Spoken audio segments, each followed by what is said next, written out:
Hello guys, welcome to the complete course of ISRO Technical Assistant Mechanical Engineering।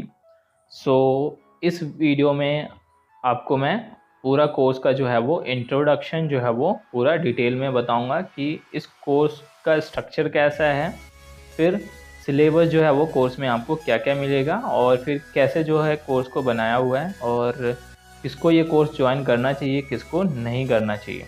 Okay, so सबसे पहले मैं ये course का language बता दूं। ये जो कोर्स है उसका लैंग्वेज जो है वो मिक्स होगा हिंदी इंग्लिश का। So we can say that normal जो हम बोलचाल की भाषा बोलते हैं वो लैंग्वेज हो गई, लाइक जैसे मैं अभी आपको ये वीडियो जो है वो बता रहा हूँ वैसे है। ठीक है, so those student who are not comfortable with Hindi then they are advised that do not join this course। Okay, so सबसे पहले हम बात करते हैं कोर्स का स्ट्रक्चर जो है वो कैसा है।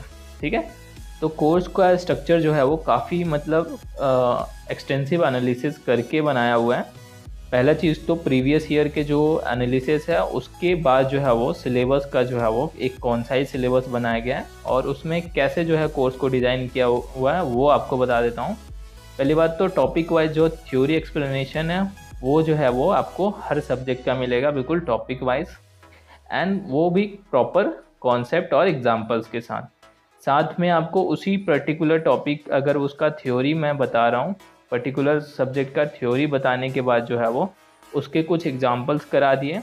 ठीक है, और अगर उस क्वेश्चन में न्यूमेरिकल होता है तो उस न्यूमेरिकल की प्रैक्टिस भी आपको मिलेगी और साथ में जो है वो आपको प्रीवियस ईयर का एक्सप्लेनेशन भी मिलेगा, वो टॉपिक वाइज होगा। लाइक मैं एग्जांपल बता देता हूँ, मान लो थर्मोडायनेमिक्स का सेकेंड लॉ का मैं चैप्टर इसमें ऐड करता हूँ, तो सेकेंड लॉ में जो है स्टार्टिंग जो है वो हम मान लो जो हमारे क्लॉसियस है और फिर प्लैंक है, इन सब के डेफिनेशन से करते हैं। तो उस टॉपिक से जो है वो जितने भी प्रीवियस ईयर के क्वेश्चन आए होंगे वो करा दिए, न्यूमेरिकल जो है क्वेश्चन है वो हो गए, और उसके साथ उसके कुछ अगर उस टॉपिक के चीज़ें हैं उससे रिलेटेड हैं तो वो आपको मिल जाएंगे। ठीक है, तो इस टाइप से जो है वो कोर्स को डिज़ाइन किया हुआ है।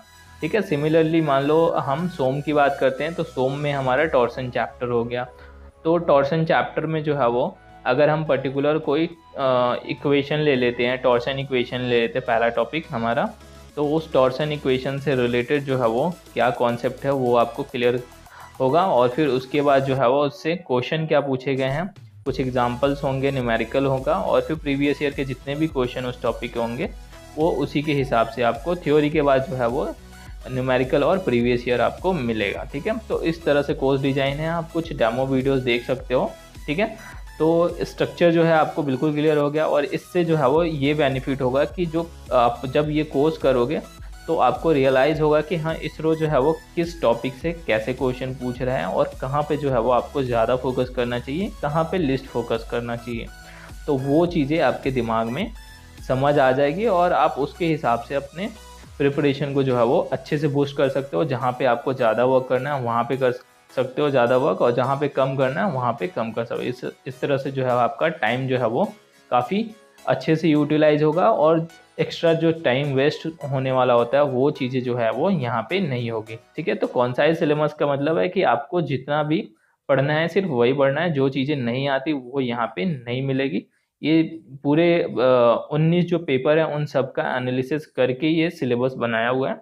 तो मैं आपको सब्जेक्ट के नाम दिखा देता हूँ कि क्या क्या सब्जेक्ट हमने इंक्लूड्स करे हैं इस कोर्स में। ठीक है, तो यहाँ पे कोर्स कंटेंट में यानी कि सिलेबस में ये टॉपिक जो है आपको दो कलर में दिख रहे हैं। रेड कलर में जो सब्जेक्ट्स के नाम दिख रहे हैं ये बहुत ज़्यादा इंपॉर्टेंट सब्जेक्ट है।